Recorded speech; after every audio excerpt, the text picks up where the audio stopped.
नमस्कार दर्शक बंधु मोर यही प्रतीक के ऑडी यूट्यूब चैनल रे स्वागत। परमेश्वर को उपवास आकर्षित करे।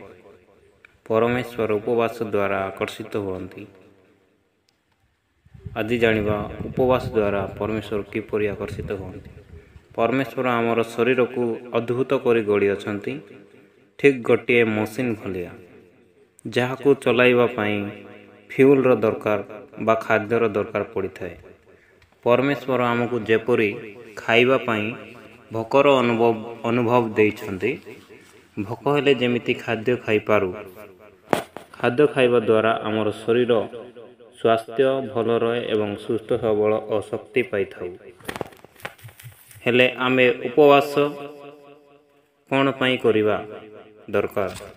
उपवास आत्मिक आवश्यकता बा स्पिरिचुअल पर्पज पई उपवास करिबा उचित। आमे जेबे उपवास करिबा खाइबा छाड़िबा सहित आमे परमेश्वर उपस्थिति रे रहिबा उचित।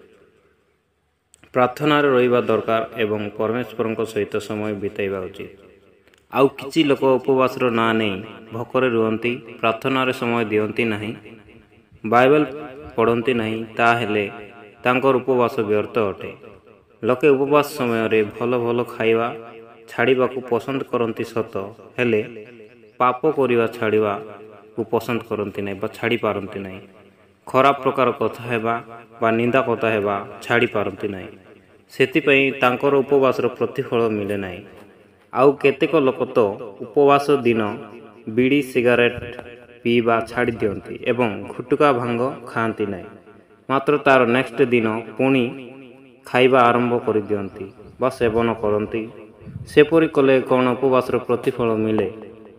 माथ्यू 6 पर्व 16 पद 18 पद। माथ्यू 6 पर्व 16 रु 18।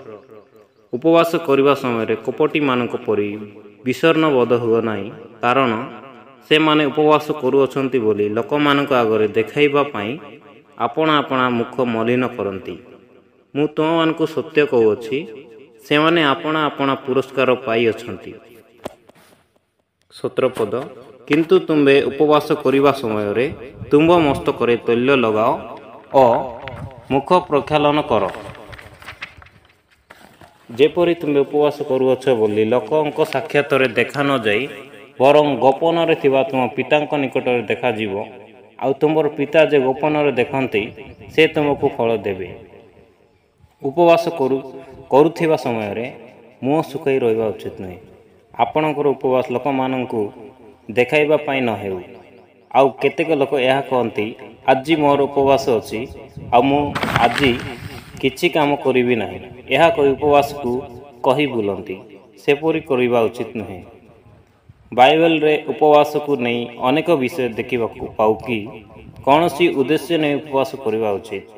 उपवास कहीं करिबा उचित रोगरु सुस्थ हेबा पई एवं द्वितीय रे पापरु फेरी अनुताप करिबा पई, तृतीय रे आम जीवन रे थिबा समस्या गुड़िक पई एवं चतुर्थ रे आमर मंडली पई, पंचम रे आमर देश पई एवं आमर समाज पई मध्य उपवास रखि प्रार्थना करिबा उचित।